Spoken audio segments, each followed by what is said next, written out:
지윤아, 요즘 따라 일어설 때마다 무릎에서 자꾸 소리가 나네. 피부는 어찌나 건조하고 주름은 깊어지는지. 친구들은 자꾸 콜라겐을 먹어야 좋아진다고들 하는데. 나도 그래. 하도 콜라겐 하니까 좋다는 건 알겠는데 정말 효과가 있는 건지는 모르겠어.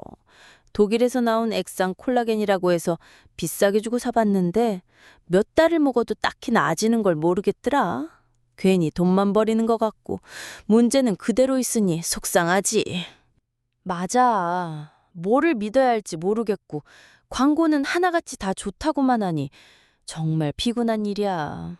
어머님, 아버님, 안녕하세요. 시니어 건강 클래스에 다시 오신 것을 환영합니다. 방금 두 분의 대화, 아마 우리 50대 이상 어머님, 아버님들이라면 누구나 한 번쯤은 나눠보셨을 법한 고민일 겁니다. 왜 우리는 이토록 콜라겐이라는 단어에 마음을 졸이게 될까요? 그 이유는 명확합니다. 식품의약품안전처의 자료에 따르면 콜라겐은 우리 피부 진피층의 무려 90%를 차지하며 피부의 구조와 탄력을 유지하는 가장 중요한 기둥이기 때문입니다. 또한 콜라겐은 관절의 연골조직을 구성하는 핵심 성분이기도 해서 콜라겐이 줄어들면 피부의 노화는 물론 관절의 통증까지 직결되는 것이죠. 문제는 바로 이 지점에서 시작됩니다. 우리는 콜라겐의 중요성을 너무나 잘 알기에 비싼 돈을 주고서라도 보충제를 사서 먹으면 내 피부와 관절이 다시 예전처럼 돌아올 것이라는 기대를 하게 됩니다. 하지만 현실은 어떻습니까? 수많은 분들이 값비싼 제품을 몇 달씩 섭취해도 뚜렷한 변화를 느끼지 못하고 혼란스러워 하십니다. 이것은 결코 어머님, 아버님의 잘못이 아닙니다. 과학적 사실과 시장의 광고 사이에는 커다란 간극이 존재하기 때문입니다. 과학적으로 볼 때 우리가 족발이나 돼지 껍질 같은 음식을 통해 섭취하는 콜라겐은 분자량이 매우 큰 고분자 단백질입니다. 이 때문에 우리 몸의 소화기관에서 온전히 흡수되기가 매우 어렵고 실제 흡수율은 1에서 2%에 불과하다는 연구 결과도 있습니다. 설령 흡수가 된다 하더라도 콜라겐은 아미노산이라는 아주 작은 벽돌 단위로 분해되어 버립니다. 그리고 우리 몸은 이 아미노산을 피부나 관절에 우선적으로 보내라는 특별한 명령을 내리지 않습니다. 그저 몸 전체에서 가장 필요하다고 판단되는 곳에 보내는 것이죠. 그렇기에 우리가 반드시 기억해야 할 중요한 진실은 콜라겐은 먹어서 채우는 것이 아니라 우리 몸이 스스로 만들어내는 것이라는 점입니다. 그리고 우리 몸이 이 콜라겐을 힘차게 만들어내기 위해서는 비타민 C라는 절대적인 조력자가 반드시 필요합니다. 이 사실을 외면한 채 그저 비싼 콜라겐 제품에만 의존하는 것은 어쩌면 밑 빠진 독에 물을 붓는 것과 같은 일일지도 모릅니다. 그렇다면 이토록 중요한 콜라겐이 우리 몸에서 왜, 그리고 어떻게 줄어드는 것일까요? 그 근본적인 원인을 살펴보는 것이 바로 오늘 우리가 함께 풀어갈 첫 번째 실마리입니다. 어머님, 아버님, 안녕하세요. 시니어 건강 클래스 채널에 오신 것을 환영합니다. 저희 채널은 50대 이상 한국인의 건강을 위해 전통적인 지혜와 현대 과학적 연구에 근거한 깊이 있는 정보만을 나누고 있습니다. 오늘 함께 이야기 나눌 주제는 바로 콜라겐 섭취, 정말 효과가 있을까? 50대를 위한 탱탱한 피부와 건강한 관절의 진실입니다. 저희 시니어 건강 클래스는 특정 화학 제품을 홍보하거나 판매하지 않으며 오직 시청자분들의 건강한 삶에 도움이 되는 지식과 지혜를 나누기 위해 신중하게 내용을 엄선하려 전달할 것을 약속드립니다. 오늘 영상이 유익하다고 생각되시면 좋아요와 구독 버튼을 눌러주시면 저희에게 큰 힘이 됩니다. 그럼 본격적으로 오늘의 이야기를 시작해 보겠습니다. 앞서 두 분의 대화에서처럼 우리 피부와 관절에 나타나는 급격한 노화 현상은 단순히 세월의 흐름 때문만은 아닙니다. 특히 서울이나 부산 같은 대도시에 거주하시는 50대 이상 분들의 경우 이는 도시 생활의 대가라고 부를 수 있는 복합적인 원인들이 얽혀 만들어낸 하나의 건강 위기 상황에 가깝습니다. 한 공중보건 분석에 따르면 높은 강도의 업무 문화와 사회적 압박감에서 오는 만성적인 스트레스는 우리 몸에서 코르티솔이라는 스트레스 호르몬을 지속적으로 분비하게 만듭니다. 이 코르티솔은 안타깝게도 우리 몸의 자연적인 콜라겐 생성을 억제하는 주범 중 하나입니다.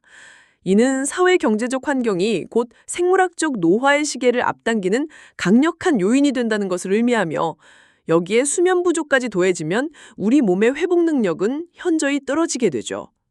식습관 또한 매우 중요한 원인입니다. 현대 도시인들의 식단에 자주 오르는 가공식품과 정제된 설탕은 우리 몸의 단백질과 결합하여 최종 당화산물, 즉 당독소라는 것을 만들어냅니다.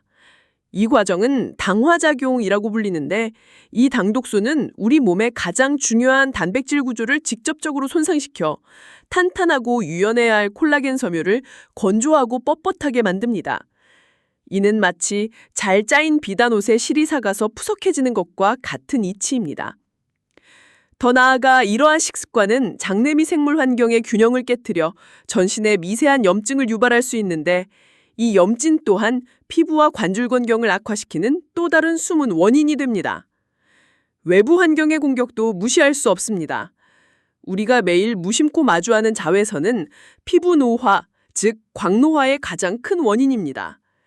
자외선은 우리 피부 속에서 활성산소를 만들어낼 뿐만 아니라 매트릭스 메탈로프로테아제, 줄여서 MMPS라는 콜라겐 분해 효소를 활성화시켜 피부의 기동을 적극적으로 파괴합니다. 수십 년에 걸쳐 우리가 일상 속에서 무심코 노출되는 이러한 자외선은 회복 불가능한 구조적 손상을 축적시킵니다. 여기에 더해 이제는 일상이 되어버린 미세먼지는 피부 장벽을 뚫고 침투하여 만성적인 염증과 산화 스트레스를 유발하며 노화를 더욱 가속화시킵니다. 마지막으로 우리 몸 내부의 변화도 있습니다. 특히 여성의 경우 폐경기를 겪으며 여성 호르몬인 에스트로겐 수치가 급격히 감소하는데 이는 콜라겐 생산량의 현저한 감소와 직접적인 관련이 있습니다. 에스트로겐의 감소는 피부를 더 얇고 건조하게 만들며 외부 자극에 더욱 취약하게 만듭니다. 이는 많은 여성분들이 폐경기 이후 피부가 급격히 변했다고 느끼시는 직접적인 이유이기도 합니다. 이처럼 우리의 생활 습관, 도시 환경, 그리고 신체 내부의 호르몬 변화라는 세 가지 요인이 서로 맞물려 우리 몸의 콜라겐을 끊임없이 공격하고 있는 것입니다. 그렇다면 우리가 희망을 걸고 섭취하는 콜라겐 보충제는 왜 이 문제에 대한 명확한 해답이 되지 못하는 것일까요? 그 과학적인 증거를 함께 살펴보겠습니다. 그렇다면 우리가 희망을 걸고 섭취하는 콜라겐 보충제는 왜 이 문제에 대한 명확한 해답이 되지 못하는 것일까요? 그 과학적인 증거를 함께 살펴보겠습니다. 많은 분들이 족발이나 돼지 껍질처럼 콜라겐이 풍부한 음식을 먹으면 그 콜라겐이 그대로 내 피부와 관절로 갈 것이라고 믿으십니다. 하지만 우리 몸의 소화와 흡수 과정은 그렇게 단순하지 않습니다. 첫째로 음식 속의 콜라겐은 분자량이 매우 큰 고분자 단백질입니다. 한 연구에 따르면 그 크기가 무려 5,000달톤에 달하는데 이는 우리 장에서 흡수되기에는 너무나도 큰 구조입니다. 이 때문에 실제 우리 몸에 흡수되는 비율은 고작 1에서 2%에 불과하다고 알려져 있습니다. 둘째로, 그리고 이것이 가장 중요한 지점인데 그나마 흡수된 콜라겐마저도 원래의 형태를 유지하지 못합니다. 우리 몸의 소화 시스템은 콜라겐을 아미노산이라는 아주 작은 기본 단위로 완전히 분해해버립니다. 이는 마치 잘 지어진 레고집을 하나하나의 벽돌 조각으로 다시 해체하는 것과 같습니다. 우리 몸이 얻는 것은 콜라겐이라는 완성된 집이 아니라 그 집을 만들었던 아미노산이라는 벽돌 조각들인 셈이죠. 그리고 우리 몸은 이 벽돌 조각들을 어디에 사용할지 스스로 결정합니다. 근육을 보수하는 데 쓸 수도 있고 다른 효소를 만드는 데 사용할 수도 있습니다. 피부나 관절로 우선적으로 보내라는 특별한 지시체계는 존재하지 않습니다. 물론 최근에는 분자량을 작게 쪼갠 가수분해 콜라겐이나 콜라겐 펩타이드 제품들이 많이 나오고 있습니다. 흡수율을 높였다는 점에서 분명 의미 있는 발전이지만 근본적인 원리는 같습니다. 이 역시 완성된 콜라겐이 아니라 우리 몸이 사용할 수 있는 재료, 즉 벽돌 조각을 제공하는 것일 뿐입니다. 그렇게 우리가 반드시 기억해야 할 가장 중요한 진술은 바로 이것입니다. 콜라겐은 먹어서 채우는 것이 아니라 우리 몸이 스스로 만들어내는 것이다. 그렇다면 우리 몸이 이 아미노산 벽돌들을 가지고 다시 튼튼한 콜라겐집을 짓게 하려면 무엇이 필요할까요? 바로 비타민 C라는 핵심적인 기술자가 필요합니다. 비타민 C는 우리 몸속에서 콜라겐을 합성하는 데 가장 중요한 효소인 하이드록실레이스를 활성화시키는 역할을 합니다. 만약 비타민 C가 부족하면 아무리 좋은 아미노산 재료가 넘쳐나도 콜라겐 합성 공장은 가동을 멈추게 됩니다. 과거 대항해 시대의 선원들이 괴혈병으로 고통받았던 이유도 바로 이것입니다. 오랜 항해로 신선한 과일과 채소를 섭취하지 못해 비타민 C가 결핍되자 혈관을 구성하는 콜라겐이 합성되지 않아 잇몸에서 피가 나고 혈관이 터졌던 것입니다. 이처럼 과학적인 증거들은 한결같이 말하고 있습니다. 진짜 문제는 무엇을 먹느냐를 넘어 우리 몸이 스스로 만들어낼 힘이 있느냐에 달려 있다는 것을요. 그렇다면 우리는 이 복잡한 시장에서 무엇을 믿고 어떤 선택을 해야 할까요? 우리 몸의 콜라겐 공장을 다시 힘차게 가동시킬 수 있는 현명하고 지속 가능한 해답은 과연 무엇일까요? 앞서 과학적 증거들을 통해 우리가 확인한 것처럼 외부에서 섭취하는 콜라겐에만 의존하는 것은 근본적인 해결책이 되기 어렵습니다. 바로 이 지점에서 우리는 하나의 절실한 필요와 마주하게 됩니다. 그것은 바로 우리 몸이 스스로 콜라겐을 만들어내는 힘을 되찾을 수 있도록 돕는 진정으로 효과적이고 지속 가능하며 무엇보다 안전한 해답을 찾아야 한다는 것입니다. 왜 안전을 이토록 강조해야 할까요? 현재 우리가 마주한 콜라겐 보충제 시장은 매우 복잡하고 소비자들이 알기 어려운 위험들을 포함하고 있기 때문입니다. 예를 들어 미국의 식품의약국 FDA는 콜라겐 보충제를 의약품이 아닌 건강보조식품으로 분류하고 있습니다.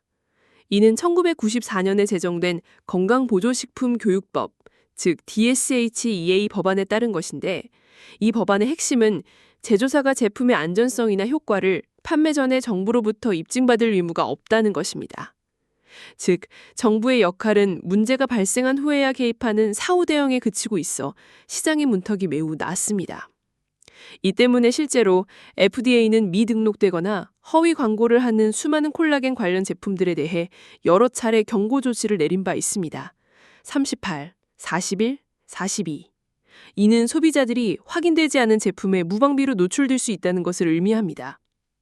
또한 많은 긍정적인 연구 결과들이 해당 제품을 생산하는 기업의 자금 지원을 통해 이루어진다는 점도 비판적으로 바라볼 필요가 있습니다. 6. 이는 연구 결과의 객관성에 의문을 제기하게 만드는 부분이죠. 더 심각한 문제는 품질 관리의 부재입니다. 규제가 느슨한 탓에 일부 저품질의 제품에서는 중금속이나 알레르기를 유발할 수 있는 성분들이 기준치 이상으로 검출되기도 합니다. 소, 돼지, 닭, 생선 등 다양한 원료에서 추출하는 과정에서 위생 기준이 엄격하게 지켜지지 않을 경우 우리는 건강을 되찾으려다 오히려 건강을 해치는 최악의 상황을 맞이할 수도 있습니다. 이처럼 현재 시장은 우리에게 명확한 해답보다는 더 많은 혼란과 잠재적 위험을 안겨주고 있습니다. 따라서 우리에게 필요한 것은 단순히 또 다른 신제품을 찾는 것이 아니라 이 모든 문제의 근본 원인을 해결하고 우리 몸 본연의 힘을 되찾아주는 지혜로운 접근법입니다. 다행스럽게도 그 해답은 아주 멀지 않습니다. 우리 선조들이 오랜 세월 지켜온 지혜 속에 그 길이 숨겨져 있습니다. 다행스럽게도 그 해답은 아주 멀리 있지 않습니다. 우리 선조들이 오랜 세월 지켜온 지혜 속에 그 길이 숨겨져 있습니다. 바로 약식 동원, 즉 약과 음식은 그 근원이 같다는 위대한 철학입니다. 이는 값비싼 보충제나 특별한 약을 찾기 이전에 우리가 매일 먹는 음식을 통해 몸의 근본을 바로 세우고 스스로 병을 이겨낼 힘을 기르는 것이 가장 중요하고 안전하며 비용이 적게 드는 첫 번째 해답이라는 가르침입니다. 그렇다면 이 위대한 지혜를 바탕으로 우리 몸의 콜라겐 공장을 다시 힘차게 가동시키기 위해 우리는 무엇을 어떻게 먹어야 할까요?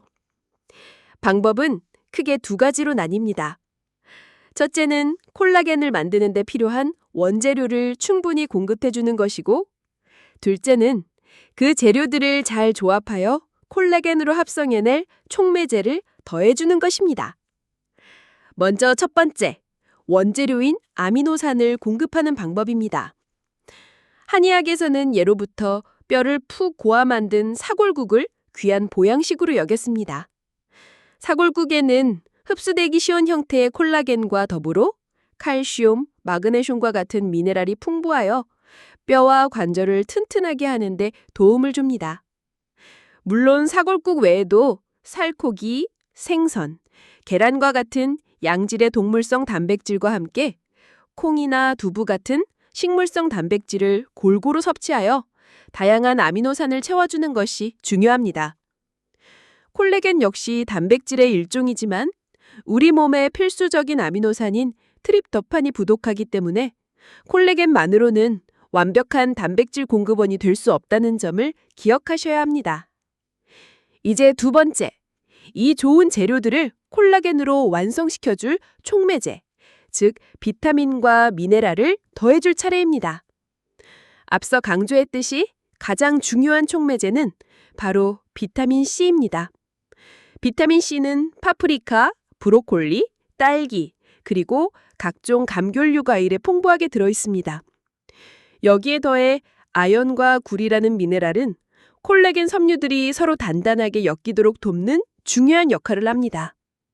이 성분들은 굴이나 바질락 같은 조개류와 그리고 호박씨 같은 견과류에 많이 함유되어 있습니다. 이처럼 약식 동원의 지혜는 특별한 비법이 아닙니다.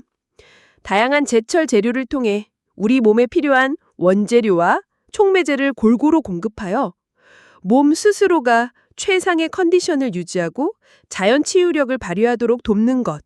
이것이 바로 수천 년을 이어온 가장 과학적이고 근본적인 건강관리법입니다. 그렇다면 이렇게 식사를 통해 몸의 기초를 다진 후에 한의학에서는 또 어떤 방법들을 통해 우리의 건강을 도울 수 있을까요? 그렇습니다. 이렇게 약식 동원의 지혜를 통해 우리 몸의 기초를 튼튼히 다졌다면 한의학에서는 한 걸음 더 나아가 약학, 즉 약재와 전문적인 치료법을 통해 보다 적극적으로 우리의 건강 문제를 다스립니다. 이는 단순히 지금 당장의 증상을 억제하는 것이 아니라 문제가 발생한 근본 원인을 찾아 해결하고 우리 몸의 회복력을 극대화하는 것을 목표로 합니다. 특히 관절 건강이 악화되어 고통받는 분들을 위해 동의보감과 같은 전통 의서에서는 오랜 세월 검증된 약재들을 제시하고 있습니다. 그중 대표적인 것이 바로 우슬, 두충, 그리고 오가피입니다. 이 약재들은 예로부터 근골, 즉 근육과 뼈를 튼튼하게 하고 허리와 무릎의 통증을 완화하는 데 탁월한 효능이 있다고 알려져 있습니다. 19. 또한 동의보감에서는 유향이라는 약재가 무릎의 염증과 통증을 다스리는 데 효과적이라고 기록하고 있어 우리 선조들이 관절 문제를 얼마나 깊이 있게 이해하고 다루었는지 엿볼 수 있습니다. 14. 이뿐만 아니라 구기자나 흑임자 같은 약재들은 노화를 늦추고 몸의 기력을 보충하는 데 도움을 주어 전반적인 활력을 되찾게 합니다. 13. 이러한 전통적인 지혜는 단순히 과거의 기록에만 머물러 있는 것이 아닙니다. 실제로 보건복지부의 지원을 통해 전통 한약 처방을 기반으로 한 PG201이라는 새로운 관절염 치료제가 개발되기도 했습니다. 이 치료제는 염증을 억제하고 연골을 보호하는 효과가 과학적으로 입증되어 한의학의 지혜가 현대 과학을 통해 어떻게 발전할 수 있는지를 잘 보여주는 사례입니다. 28. 약재뿐만 아니라 한의학에서는 몸의 구조적인 문제를 바로잡는 치료법 또한 매우 중요하게 생각합니다. 추나 요법은 숙련된 한의사가 손을 이용해 틀어진 뼈와 관절, 그리고 경직된 근육을 바로잡아주는 치료법입니다. 몸의 구조가 비뚤어져 있으면 기혈순환이 원활하지 않아 영양분 공급이 막히고 통증이 발생하며 회복이 더뎌지는데 추나요법은 바로 이 구조적 불균형을 해결하여 통증의 근본 원인을 제거하는 데 도움을 줍니다. 여기에 더해 약침 치료는 정제된 한약 추출물을 경혈, 즉 침을 놓는 자리에 직접 주입하는 방식입니다. 이는 약제의 효능을 소화 과정을 거치지 않고 통증 부위에 직접적으로 그리고 신속하게 전달하여 염증을 줄이고 손상된 조직의 회복을 촉진하는 매우 효과적인 치료법입니다. 28. 이처럼 한의학의 접근법은 음식으로 몸의 바탕을 만들고 약재로 부족한 부분을 채우며 전문적인 치료를 통해 몸의 균형을 바로잡는 매우 체계적이고 종합적인 과정입니다. 그렇다면 이렇게 음식과 약재 그리고 전문적인 치료를 통해 몸의 내부를 다스렸다면 이제는 이 좋은 기운을 온몸 구석구석으로 보내고 일상 속에서 콜라겐을 지켜내는 생활 속 지혜에 대해 알아볼 차례입니다. 그렇습니다. 이렇게 음식과 약재, 그리고 전문적인 치료를 통해 우리 몸의 내부를 다스렸다면 이제는 이 좋은 기운을 온몸 구석구석으로 보내고 일상 속에서 콜라겐을 지켜내는 생활 속 지혜에 대해 알아볼 차례입니다. 아무리 좋은 재료와 약을 우리 몸에 공급한다 해도 그것이 정작 필요한 피부와 관절까지 제대로 전달되지 못한다면 아무 소용이 없겠지요. 한의학에서는 바로 이 전달의 과정을 기혈순환이라고 부릅니다. 기와 혈의 순환이 원활해야만 우리가 섭취한 영양분과 약재의 효능이 온몸의 세포 하나하나에까지 잘 전달되어 손상된 조직을 회복시키고 새로운 콜라겐을 만들어낼 수 있는 것입니다. 이 기혈순환을 촉진하는 가장 좋은 방법은 바로 운동입니다. 하지만 여기서 말하는 운동은 숨이 턱까지 차오르는 격렬한 운동이 아닙니다.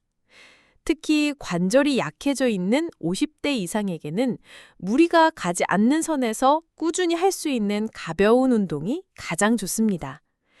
일주일에 3번에서 5번, 한 번에 30분 정도 가볍게 걷거나 관절에 부담이 거의 없는 수영과 같은 운동이 대표적입니다.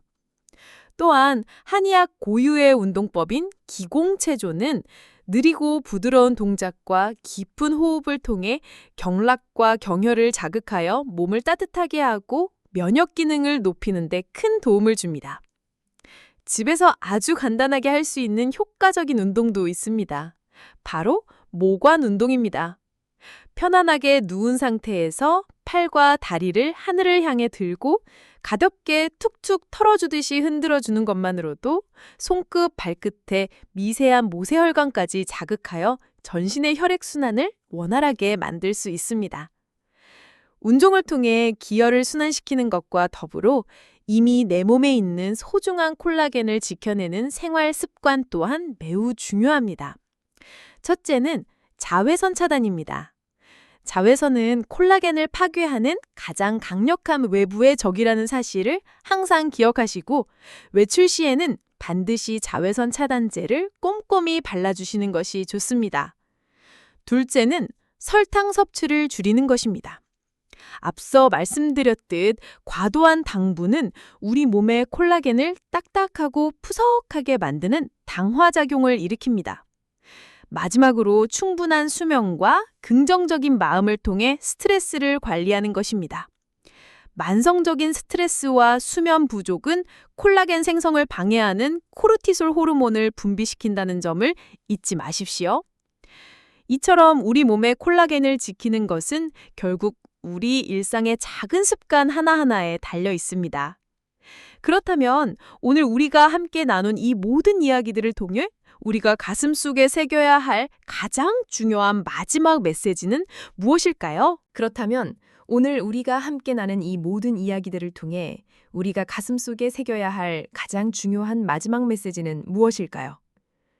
그것은 바로 우리 몸이야말로 세상에서 가장 위대한 콜라겐 공장이라는 단순하고도 강력한 진실입니다. 우리는 그동안 피부의 주름과 관절의 통증 앞에서 무력감을 느끼며 외부의 무언가가 이 문제를 해결해 주기만을 바라왔을지 모릅니다. 하지만 오늘 우리는 확인했습니다. 값비싼 보충제나 화려한 광고가 아니라 우리 몸 본연의 힘을 믿고 그 힘을 되찾아주는 것만이 유일하고 지속 가능한 해답이라는 것을요. 우리 선조들의 지혜가 담긴 약식 동원의 원칙과 현대 과학이 밝혀낸 영양학적 사실들은 결코 다른 이야기를 하고 있지 않습니다.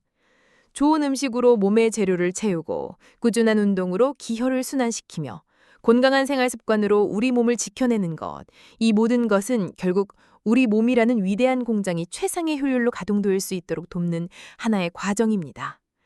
더 이상 혼란스러운 정보의 홍수 속에서 무엇을 믿어야 할지 방황하지 마십시오. 정답은 이미 어머님, 아버님의 몸 안에 있습니다. 매일 아침 차리는 소박한 밥상 위에, 집 앞 공원을 산책하는 발걸음 속에, 그리고 하루의 스트레스를 내려놓는 편안한 잠자리 속에 우리의 피부와 관절을 되살릴 수 있는 힘이 숨쉬고 있습니다. 물론 수십 년간 이어온 생활 습관을 하루아침에 바꾸는 것은 결코 쉬운 일이 아닐 것입니다. 하지만 오늘부터라도 작은 것 하나씩, 예를 들어 식사 때 파프리카 한 조각을 더하고 잠들기 전 가벼운 스트레칭을 하는 것부터 시작해 보시는 것은 어떨까요? 그 작은 날갯짓이 모여 건강이라는 거대한 태풍을 일으킬 수 있습니다. 저희 시니어 건강 클래스는 앞으로도 어머님, 아버님들이 현명한 소비자를 넘어 스스로의 건강을 지혜롭게 가꾸는 주체적인 삶의 주인공이 되실 수 있도록 곁에서 돕겠습니다. 오늘 긴 시간 동안 함께해 주셔서 진심으로 감사드립니다. 오늘 영상이 유익하셨다면 좋아요와 구독 버튼을 눌러주시고 주변의 소중한 분들께도 이 영상을 공유해 주세요. 또한 다음에는 어떤 건강 주제에 대해 궁금하신지 댓글로 남겨주시면 저희가 정성껏 준비하여 찾아뵙겠습니다.